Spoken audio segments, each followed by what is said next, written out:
So if you're in England to drive the latest Range Rover, you want to bring it somewhere special. So I've dropped in at my old mate, the Duke of Marlborough's place, Blenheim Palace, and we're here to drive the car. This is actually the hybrid, so it's got a 2-litre turbocharged engine combined with an 85 kilowatt electric motor.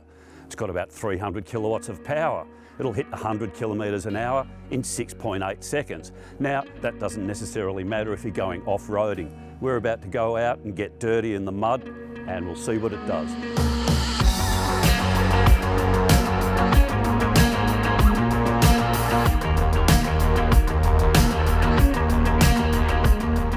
Of course, this being beautiful springtime in merry old England, what you get is lots of mud.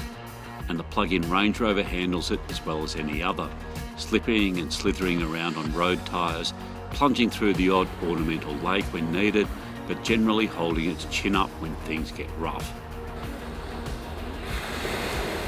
Apart from the odd pheasant shooting expedition, most owners probably won't experience those conditions. So what do they actually get in Range Rover's new Environmental Warrior? Although there's only a 4-cylinder engine under the bonnet, there's also an electric motor, while out the back a 13.1 kilowatt hour battery will store enough juice to go 51 kilometres on EV power alone.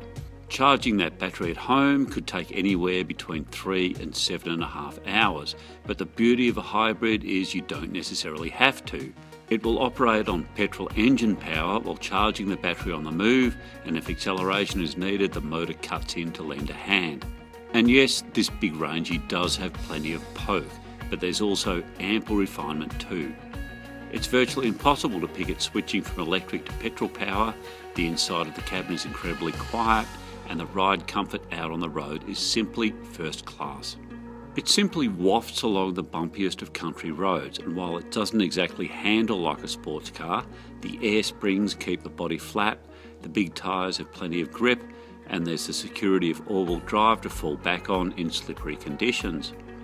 The interior has come in for an upgrade, mainly via large, shapely and eminently comfy front seats, and there's a new entertainment system with added capability. Backseat passengers are also well looked after, and you can opt for power adjustment there as well. And while the boot may be a bit smaller because of that battery under the floor, it's still a pretty handy 800 litres. All this will set you back 210,000 Aussie dollars.